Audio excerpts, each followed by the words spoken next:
네, 김영환입니다. 목회자가 비싼 자동차를 타는 것에 대해서 여러분은 어떻게 생각하십니까? 혹은 선교사님 중에도 굉장히 외제차, 비싼 차를 타고 다니는 분이 있습니다. 사역을 위해 필요할 수도 있습니다. 그런데 우리가 목회자라면, 선교사라면 조금 더 생각할 부분이 있습니다. 왜냐하면 목회자가 겸손하고 소박하고 이런 모습을 통해서 성도님들이 은혜를 받는데 너무 과하게 자동차를 비싼 것을 타고 외제차를 타고 너무 정말 일반적인 사람들도 타지 않는 그러한 고급차를 타는 것은 어떤 면에서 목회자가 물질주의에 빠져 사는 것을 보일 수 있기 때문에 그렇습니다.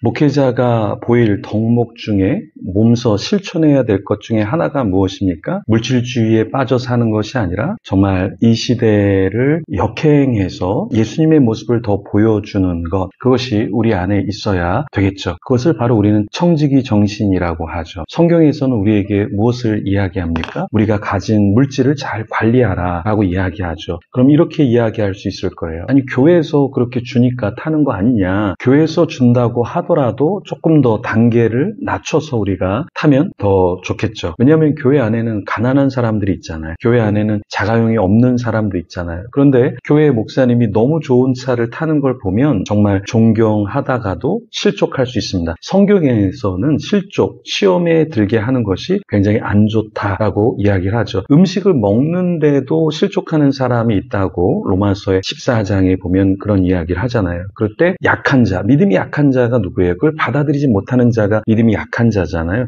그러한 자가 받지 못할 만한 차, 받지 못할 만한 명품, 받지 못할 만한 어떠한 유익을 누린다면 그것도 불필요한 것이 될 수 있고 하나님 안에서 성숙하지 못한 모습이 될 수 있다. 그러니까 자동차를 예를 들었지만 자동차만 그렇겠습니까? 여러 가지 면에서 성도들이 야, 우리 목사님은 귀족이야, 이런 이야기를 한다라는 것은 그렇게 성경적으로 또 우리가 목회적으로 바른 것은 아닐 수 있다라는 것이죠. 우리가 목회자가 이런 설교를 하잖아요. 마태복음 6장 19절에서 21절에 너희를 위하여 보물을 땅에 쌓아두지 말라. 거기는 좀과 동록이 해하며 도둑이 구멍을 뚫고 도적질 하느니라. 오직 너희를 위하여 보물을 하늘에 쌓아두라. 거기는 좀이나 동록이 해하지 못하며 도둑이 구멍을 뚫지 못하고 도둑질도 못하느니라. 내 보물이 있는 그곳에는 내 마음도 있느니라. 이렇게 이야기를 하는데요. 보물이 있는 그곳에 우리의 마음도 있다 그랬는데 너무나 고급차에 마음을 두고 있다. 그러면 성도들이 볼 때는 그것을 잘못 받아들일 수도 있다라는 거예요. 그래서 우리가 조금 더 등급을 낮출 수 있다면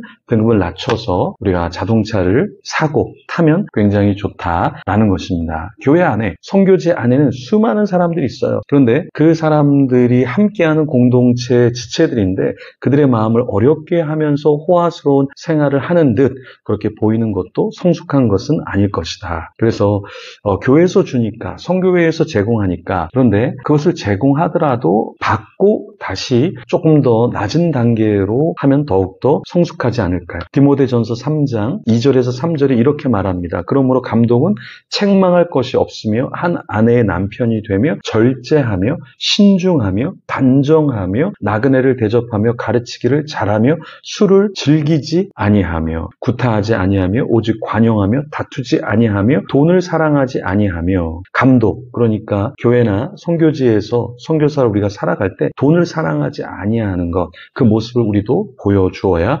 한다라는 것입니다. 선교사님들 중에서 정말 비싼 국제학교를 보내는 선교사님들도 있어요. 네, 보낼 수 있습니다. 그렇죠? 그런데 그런 것이 어떤 면에서는 정말 가난한 성도들이 볼 때 자기 자녀들은 대학도 보낼 수 없고 학교도 보낼 수 없는 그런 성도들이 정말 1,000원, 2,000원 모아서 헌금을 하는데 자신의 자녀들에겐 그렇게 하지 못하는데 선교사님들 자녀들이 정말 비싼 국제학교를 다니는 것을 볼 때 실족할 수도 있다라는 거예요.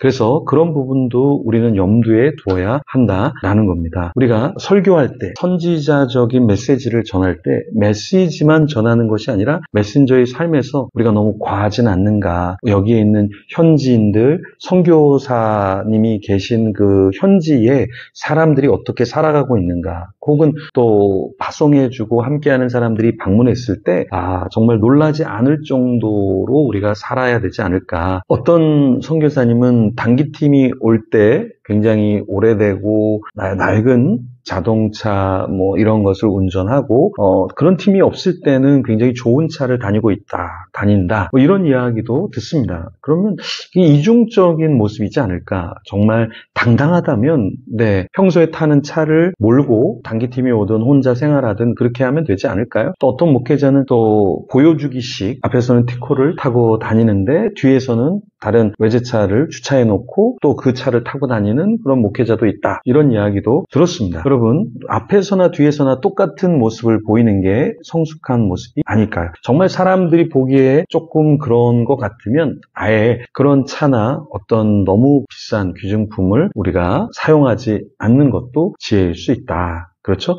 여러분은 이 부분에 대해서 어떻게 생각하십니까?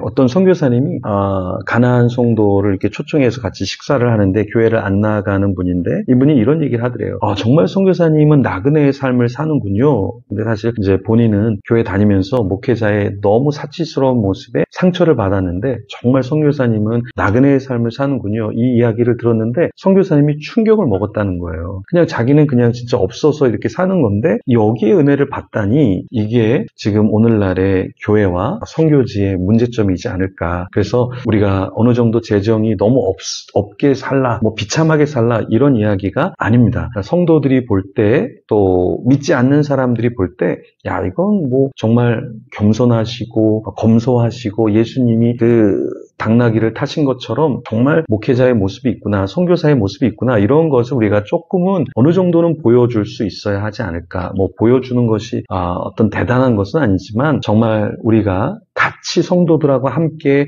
선교지의 현지인들과 함께 사는 우리로서 너무 과하지 않아야 한다라는 것입니다. 어떤 선교사님은 계속 건물만 지으면서 선교 편지를 보내고 후원금과 어떤 건축원금을 이렇게 갈치는 아니지만 어쨌든 이렇게 후원 받으면서 계속 이렇게 재정을 쌓는 분들도 있는데 이런 부분도 조금은 문제일 수 있겠죠. 목회자가 요즘에 은퇴하지 않는데 은퇴해야 합니다. 그런데 선교지에 있는 선교사님들도 이제는 본인이 후원받아서 쌓았던 그런 건물, 그런 땅 이런 것도 다 현지인이나 다음 사역자에게 좀 물려주고 은퇴를 해야 하지 않을까요? 좋은 것들 누릴 필요가 있지만 너무 과하게 누리는 것도 문제가 될 수 있습니다. 선교지에서 또 선교사님이 잘 사는구나, 예수님 믿으면 잘 사는구나 그럼 보여줄 필요가 있죠. 그런데 너무 과하게 보여주는 것은 과한 것이다. 이것을 잊지 않으면 좋겠습니다. 여러분은 어떻게 생각하시나요?